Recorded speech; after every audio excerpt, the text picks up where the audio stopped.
hold that thought. I want to make sure I get all of this. Okay. Thank you. What's we're live?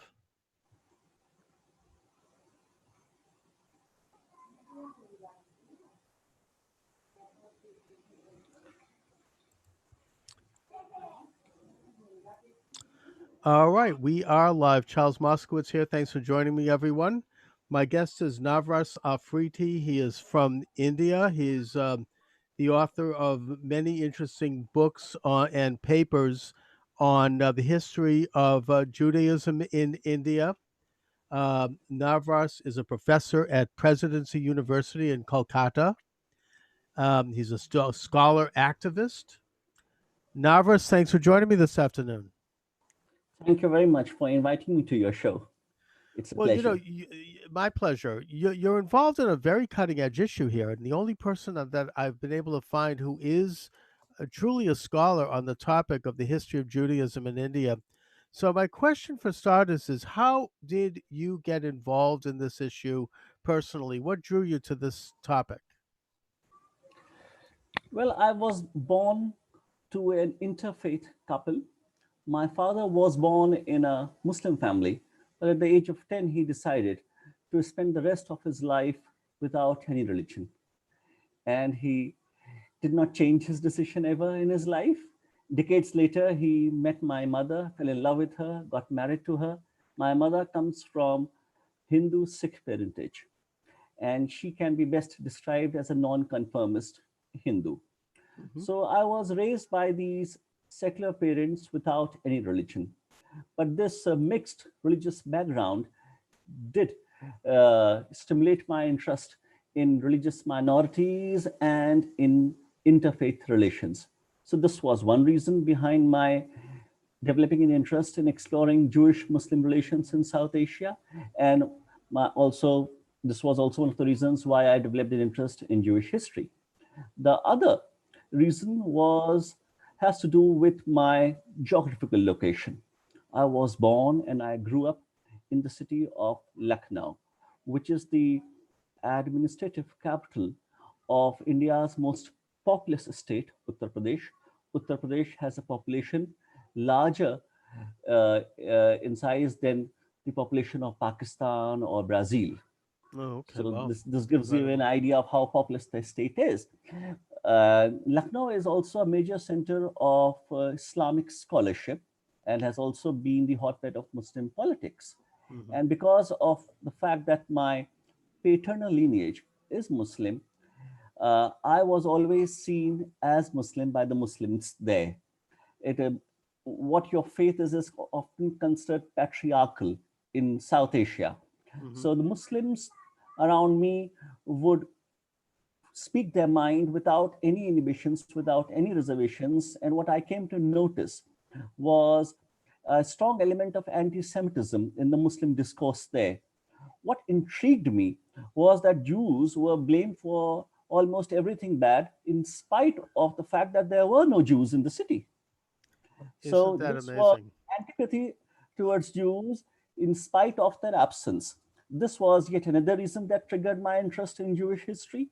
And the third and the last reason has to do with an age old tradition in my paternal family. My father is a Pashtun, who are also known as Pashtuns or Pathans. Hmm. My ancestors came from the Khyber Regency, which is now in Pakistan, in the mid 18th century and settled in India. And they have an age old tradition of descent from the lost tribes of Israel. So, Wow. this was yet another Fascinating. reason that developed my interest in Jewish history. The more I studied Jewish history, the more I became aware of the Holocaust and also at the same time of the ignorance of the Holocaust in India. So I made up my mind to do something to raise awareness of the Holocaust, and then I devoted myself to that task.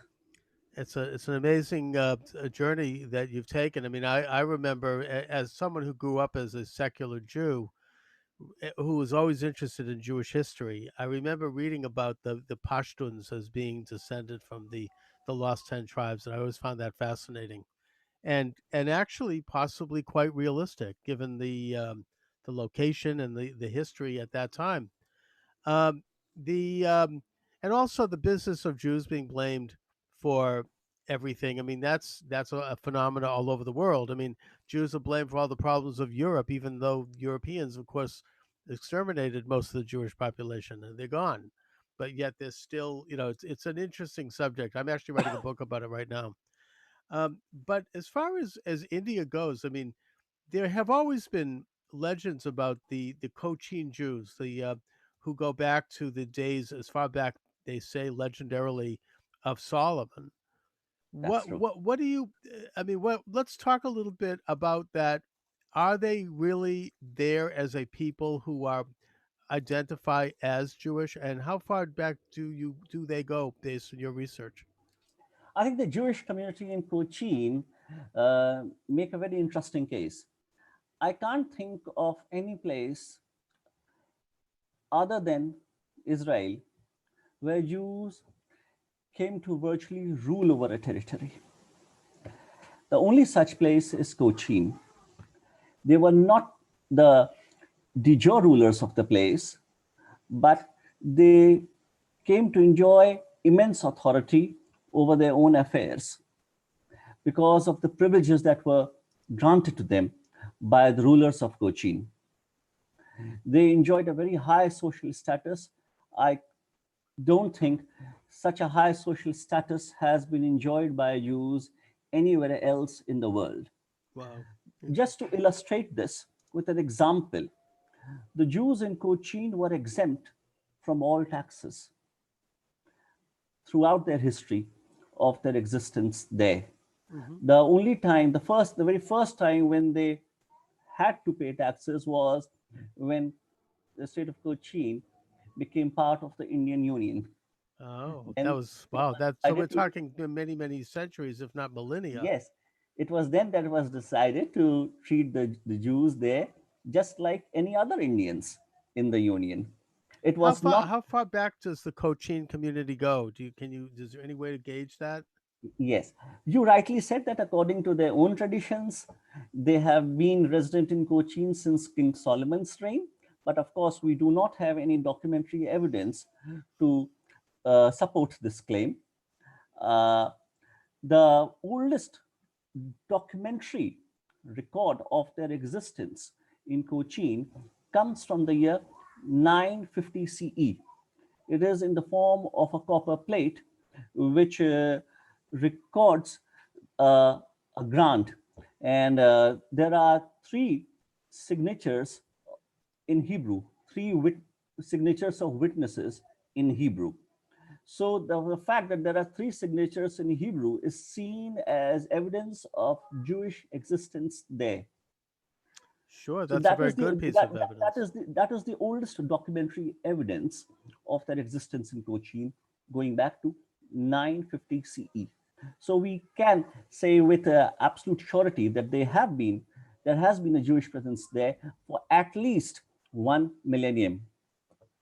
How big a community is it? What sort of business were they in all those years? Were they scholars? Were they merchants? And what are they doing today? What's going on with Cochin Judaism? They were primarily merchants, and now there are more Indian Jews in Israel than in India. Indian Jewry has never been a monolith. It has been represented by six different groups, three communities, and three Judaizing movements. The community in Cochin is just one of those three communities. Hmm. And now there are only 4 or 5 members of that community left in the city of Cochin, only four Oh, or wow. five individuals. So I assume they all made Aliyah to Israel then, right? Yes, yes, Or the United they did. States, Most of them mostly went to Israel. Israel. Most of them went to Israel. Of all the Jewish groups in India, they were in fact the most Zionist in their ideology, in their outlook. Understood. So off they go to Israel. Now there's also, and you talk about this in your paper, which I have here, Judaizing movements and the traditions of Israelite descent in South Asia. That there are other groups, particularly one near the border of Burma, who Yes. also have a tradition of going back to ancient times as Jews and are becoming aware of their Jewish identity now, and there's a movement there actually to convert to If you, Judaism and to develop right. it.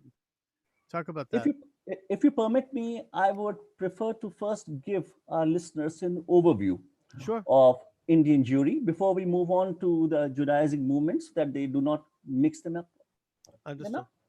Uh, the best known of all Indian Jewish communities is the community in Cochin, and they are known as Cochinis or Cochinin. But numerically, the largest of the three Jewish communities is the Ben Israel community, which is based in and around Mumbai, which was formerly called Bombay. Sure. Prior to the development of Bombay as a major metropolis, they were resident in countryside, and they started and they were primarily a rural community, but they got transformed into an urban community with the advent of the British and the development and the emergence of Bombay as a major metropolis. When they got employment in civil services, in the army, and then most of the members of the community moved to Bombay. Now they are largely concentrated in Bombay, Thane, Pune, and in the areas surrounding these cities. Uh, the third community is of the Baghdadi Jews. These Jews did not come only from the city of Baghdad, but they came from a number of countries in the Middle East. But in the colloquial language, they came to be known as Baghdadis because Baghdad was a major commercial center then, and they were most of them were Arabic speaking Jews. There were also Persian speaking Jews from Iran and Afghanistan, Hmm. and they settled primarily in the cities of Bombay, which is now known as Mumbai, and Right. Calcutta, where I'm located, which is now called Kolkata. Besides these three Jewish communities whose Jewishness hasn't been doubted, there were there are some Judaizing movements that emerged in India during the second half of the 20th century and the 2 decades of the 21st century that we have lived through. The two Judaizing movements that emerged during the second half of the 20th century are the Beni Menashe and the Beni Ephraim. The Beni Menashe movement emerged in the states of Manipur and Mizoram, and the Beni Ephraim movement emerged in South India, in district Guntur in Andhra Near Pradesh. Kerala, right? Not very close to Kerala, Oh, okay. but in peninsular India, in South India. Understood. Uh, and this movement of Beni Ephraim, which is known as Beni Ephraim in South India, members of this movement were not in any contact with Jews in Cochin. So you cannot say that it was as a result of their influence that they developed the Judaizing movement. In fact, anthropologists have called the phenomenon of the emergence of these two Judaizing movements as dual conversion, because prior to their embrace of Judaism, they were practicing Christians. And Okay. prior to their conversion to Christianity, the, the members of the Beni Ephraim movement were Hindus, but at the lowest rung of the social hierarchy. They Hmm. had been treated as untouchables for Understood. centuries. Sure. And in the case of the northeastern states of Manipur and Mizoram, where the Beni Menashe movement emerged, the members of the Beni Menashe movement come from the tribes of Chin, Lushai, and Kuki. And those members of these tribes who started practicing Judaism came to be known as Beni Menashe because Menashe is the Israelite tribe that they trace their descent Hmm. from. And just as those in South India and district Guntur in Andhra Pradesh trace their genealogy from the ancient Israelite tribe of Ephraim. Frame. But, Yep. but neither the Beni Menashe nor the Beni Ephraim are in a position to support these claims of theirs with any historical evidence.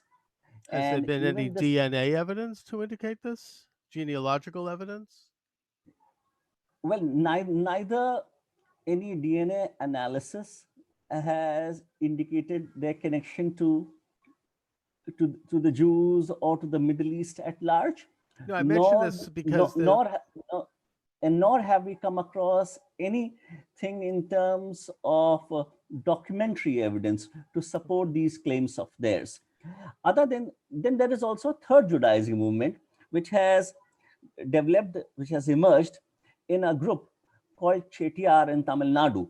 But what distinguishes this group from the other two Judaism movements is the fact that members of this group do not claim Israelite descent. They too were Christians, but the pastor of a church all of a sudden started feeling that Judaism was the true religion, and it was time for them to revert to their roots, that's to Judaism. So half of the members of the congregation, it was a congregation of 3,000 members, 1,500 members followed this pastor in embracing Judaism, while the rest, well, the other half, left the congregation. So those who stayed with this pastor, they developed a Judaizing movement, and now they aspire to migrate to Israel someday. But these Judaizing movements are still on the fringes, on the margins of world Jewry, of global Jewry. They haven't yet been completely recognized as Jews. The Beni Menashe in northeast India came to be recognized as lost Israelites by the chief rabbinate in the year 2005. oh, it's incredible. You know, it reminds me a little bit of similar movements in other parts of the world. Like in Africa right now, there's a group in Zimbabwe that actually has proven genetically that they are descended from Israelites from the last 10 tribes, and they've always retained a certain level of Jewish identity and observance. And then there's also several Christian groups, one in Uganda in particular. I've actually met a rabbi from there who came to believe that Yeah, Judaism was the true faith. yeah, And Abu Yudaya. So the Judaizing movement that has emerged among the Chettiars is much like the Abu Yudayas, because yeah, Abu Yudaya too do not claim Israelite descent. and it's also maybe a little different, but Unlike the there's Lemba in South Africa, the Lemba in South the Africa Lemba, do yeah, claim exactly. Israelite origin. What is interesting is that if you look at the numbers of the claimants of Israelite descent across the world, those who are not Jewish but claim to be of Israelite stock, Israelite descent, their number is exactly equal to the number of Jews across the world today. Oh, it's actually, if you include the Anusim, it's quite a bit more because that's in South Oh, America, Central yes, America. yes, These are the Jews who were conversos and had yes. become Catholic, but yet retained a certain Jewish identity. And there's a huge movement there of now people becoming aware of this and even associating as Jews. So you're talking about a worldwide movement here that you're a part of, but I had no idea the interest in India. Now, I want to ask about the former groups that you mentioned, the B'nai Israel, the groups that actually do have Jewish descent, besides the Cochin. The other two groups are those. Do they have sizable populations? And how are they doing in India? I mean, are Yes, they let dealing me with? give you an idea of the size of the Jewish population in India. We have various estimates of the Jewish population in India. They are just so small in numbers that they are classified under the category others when the census takes place in India. Okay, The category of others represents 0.7% of India's population. And it is estimated that Jews, the proportion of Jews in India's total population, which stands at 1.3 billion, wow, is that's incredible. around 0.0004%. So this 0.004% could be A lot of anywhere people. between 3,000 to 10,000. Oh, okay. Now, the reason why there is this huge variation in the estimate of the population in spite of the small numbers is because it remains a, a subject of debate as whether to count the Jews who have emerged in the country as a result of Judaizing movements or not.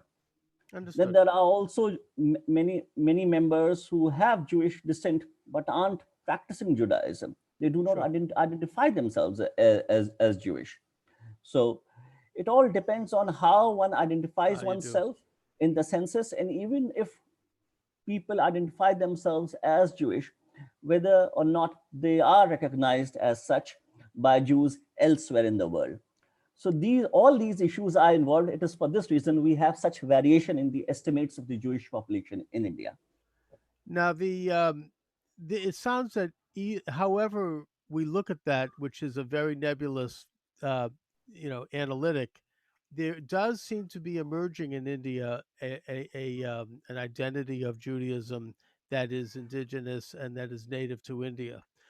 And my question is, how is that being received by the majority populations? How is that being received by the Hindus and the Muslims? I mean, where do they fall in Indian society at this time? India is one of the only two places where Jews lived in absolute peace and harmony with their non Jewish neighbors for centuries. Hmm. The other place is China. But what distinguishes the story of Jews in India from their story in China is the fact that the Jews in China have ceased to exist, not as a result of any discrimination, but because of complete, absolute assimilation. Sure. This assimilation did not take place in India, again, not because there was any discrimination against them because of their being Jewish, but because India has a strong class and caste system, which proved to be a blessing in disguise for Hmm. the teeny tiny Jewish minority and enabled them to retain their separate identity. Also, the Indian communities have traditionally, all Indian communities have traditionally been endogamous. They marry only within themselves, they do not intermarry. Sure. Hmm. So there was no such threat to Jews that members of other communities would marry with Jews, and as a result, their children wouldn't be raised as Jewish. So this is what helped the Indian Oh, yeah. Jews to retain their identity, which was not the case in China because there were a lot of intermarriages with the Han people there in China, the majority people. Also, the fact that they lost their Hebrew, their ability to read Hebrew, also accelerated the process of their complete assimilation into the Chinese mainstream. Well, yeah, And to a and certain and, and extent. Yep. sorry, I just wanted to speak a little also about the Muslim attitudes towards Jews and the Hindu attitudes towards Good. Jews Thank which you. we Thank mentioned. you. Hmm. Uh, Muslims and Jews have produced beautiful examples of amity in India. Hmm. Today, almost all synagogues in India are looked after by Muslims. Almost all Jewish cemeteries are looked after by Muslims.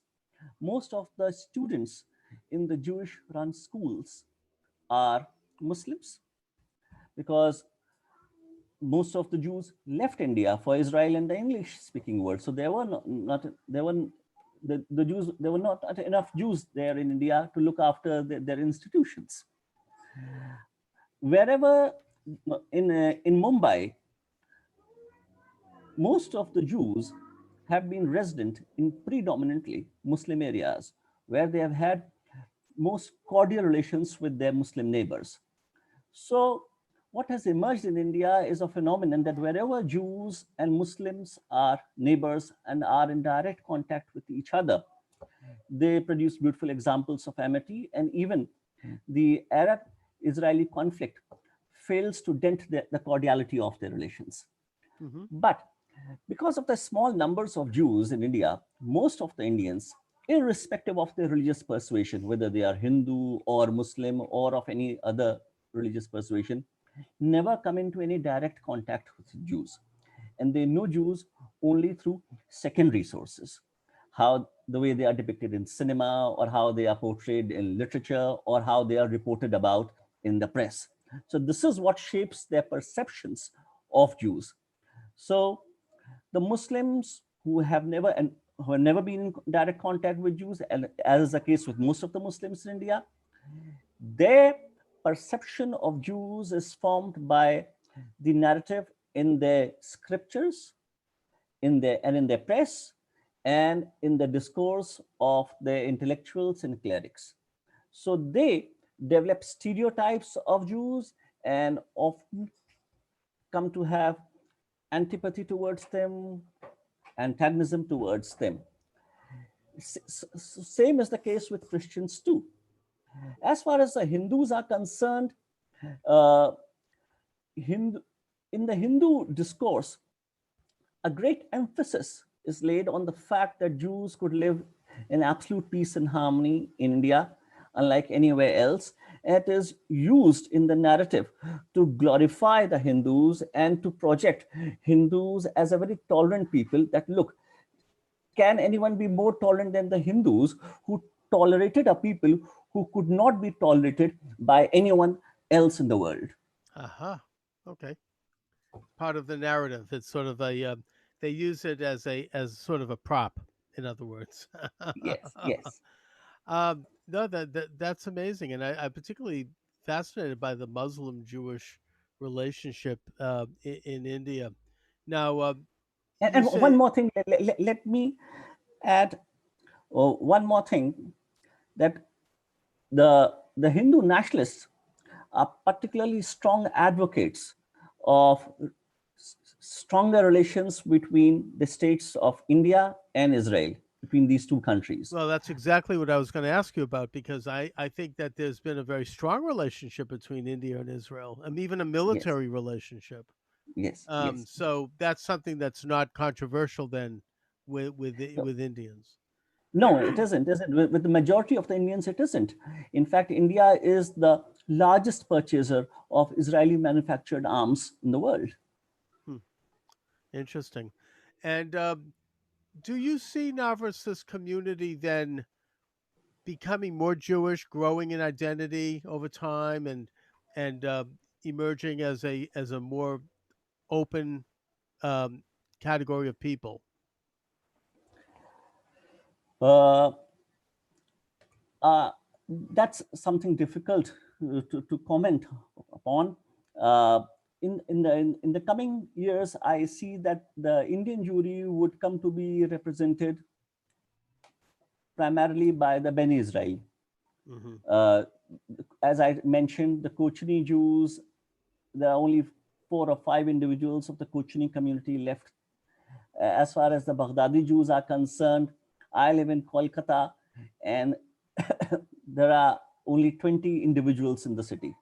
Only Okay, 20 members of the community left in Kolkata, and the youngest member of the community is more than 60 years old. I understand. Hmm. There are 3 beautiful synagogues in Kolkata, and those 3 synagogues have recently been restored. And now this 20-member committee has even come to have a rabbi, and there are regular every Sabbath there are services in the synagogue. This rabbi is sponsored by a kosher certifying company. So Kolkata has come to So have there's a rabbi. So we are seeing a revival of Jewish communal life in Kolkata, in spite of the fact that there are only 20 members of the Jewish community left in the city.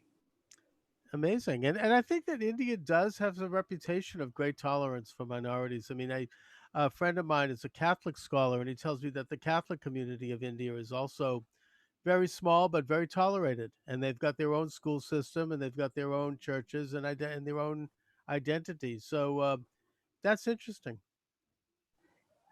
Yeah, well, Christians are 2% of India's population, and this is their proportion in India's total population. But if we talk in terms of numbers, then the Christian population in India is more than the combined populations of Italy and France.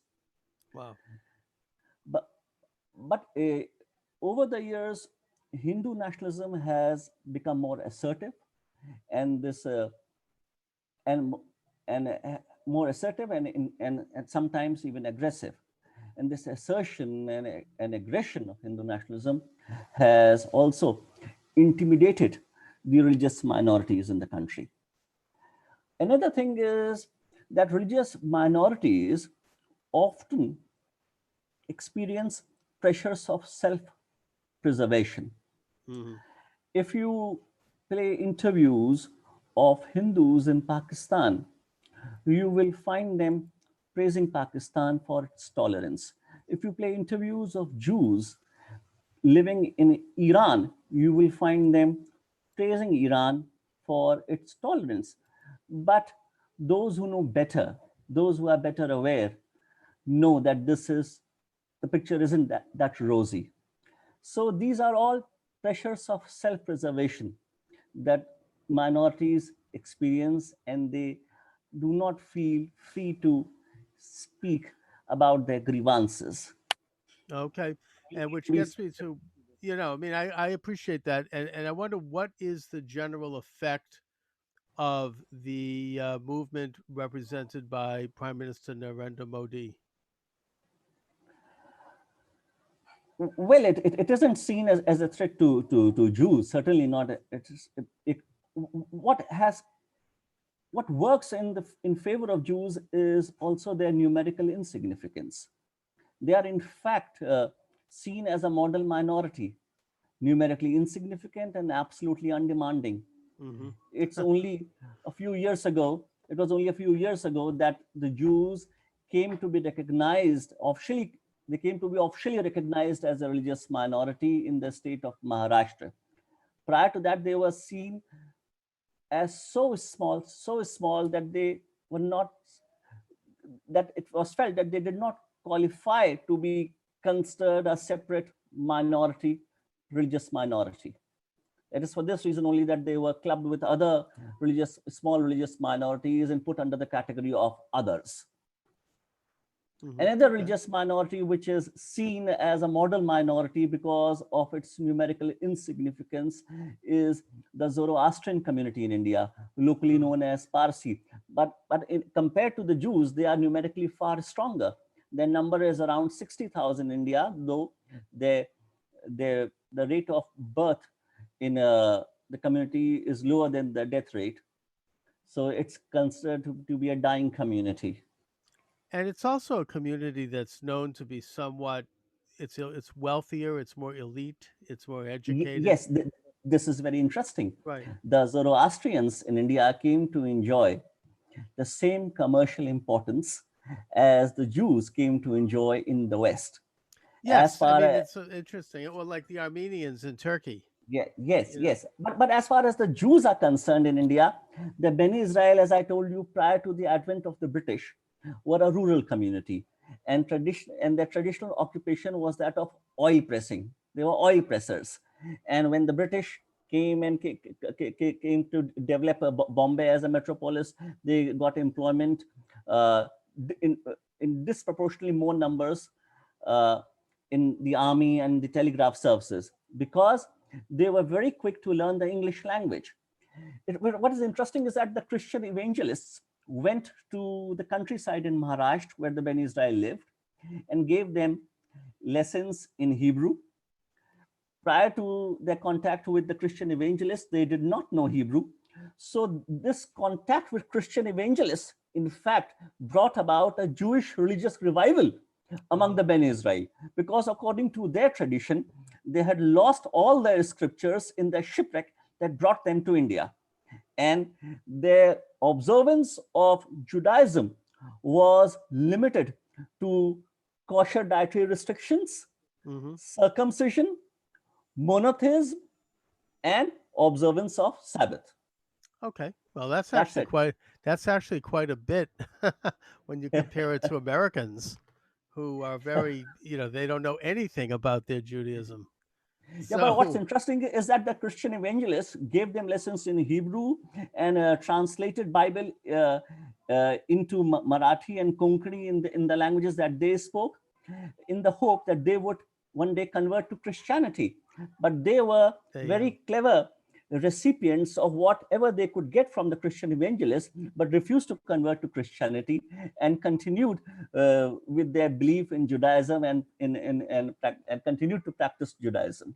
Oh, that's an amazing story. Well, Navras, I mean, I hope that you're going to, you should publish a popular book about this because I it's a. have, in fact, Let me see. published a book, and that book. This is the book that I have published. Okay, I brought I brought this book in the year 2016, and it's been published by a publishing house called Pragati Publications in New Delhi. wonderful. It's the kind of subject that, if put in a popular vernacular storytelling type format, like maybe some of the great Yiddish authors did in the 19th century, like I.B. Singer, you would have an international sensation because there are so many amazing and fascinating stories involved in this that are waiting to be told, and that would be a great way to do it. So Yes, well, there in fact are very great, interesting stories related to Indian Jews. there is. It's a Jews in India played as important a role in cinema as they did in Hollywood. Oh, I was going to ask you about that. I mean, in fact, when I mentioned that I was going to be interviewing you, my daughter, who's a college student, told me to ask you about Jews and Bollywood. She said that the Jews really were the first people, particularly women, were the first Yes, people to yes, step up and be actresses. They were much less inhibited, and they opened the door to this huge cinematic movement in India. exactly, exactly. This is exactly what happened. Almost all of our earliest female stars during the silent era of Indian cinema were Jewish. Hmm. That's But they amazing. couldn't but not continue with their film careers because they had never bothered to learn any Indian language. So as soon as the sound came to as soon as sound was introduced, talkies were launched, they found it very hard to deliver dialogues in Indian languages, and this is what brought an abrupt end to their film careers. Well, I know that happened same thing in the U.S. with silent movies. So yeah, I mean that's interesting. Anyways, Navras, listen, I want you to let my viewers and listeners know where they could get more information about you and your books. Well, I have a presence on academia.edu. I also have a presence on ResearchGate where I post my publications from time to time. Hmm. And I also maintain a blog on the internet. My blog is navrasafreedi.blogspot.com. Wonderful. If if they go to that blog, they would find the details as to where they can purchase a copy of my book. Good. I'll make sure I link to it on this YouTube program.